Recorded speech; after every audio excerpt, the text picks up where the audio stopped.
Back at it with my Post-it note art series. These pieces are number 48 to 53. 48, 49, 50, 51, 52, 53.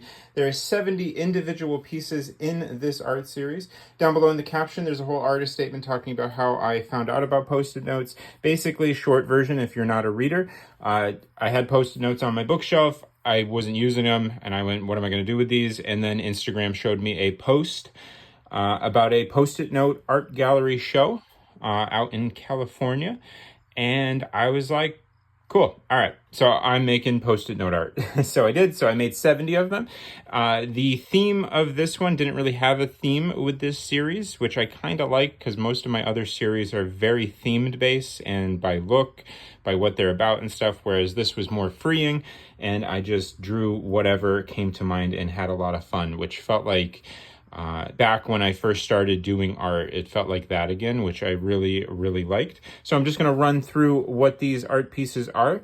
This is a That's Art piece. That is Kelly, if you're unfamiliar with her. She goes to art galleries. She's always confused. She's trying her best. She's looking at a modern sculpture with a, I'm going to say lipstick next to it. And then over here is a ponytail cubist drawing, another series that I'm working on. It's not really cubist, but, you know, I'm messing around with angles, just having fun. And that's what it's about, which I feel like a lot of people are missing out on having fun with art because it can be stressful sometimes, especially if you're on social. But that is a different topic for another day. We got a UFO, and it's kidnapping a guy.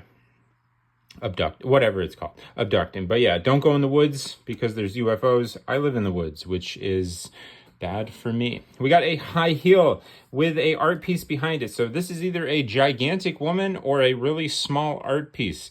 I recently watched a movie with a gigantic woman terrorizing a town. It was in black and white. It was from the 1950s or 60s. I think it was The Attack of the Giant Woman, or the 50-foot tall woman, or something like that. And I was like, yes. And then I was like, I'm going to draw that because, you know, influences can come from anywhere.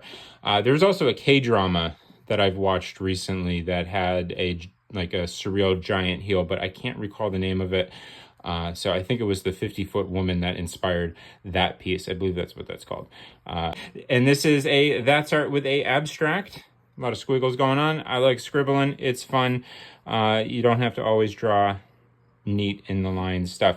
Another squiggly piece, but this one's just black ink. Actually, it's probably pencil. This is all pencil stuff right here. Another That's Art, and then another That's Art, and hopefully it'll show up. This one, she's looking at a gold statue, and there's also a flower with a sun in the background on this one as well. So thank you for watching.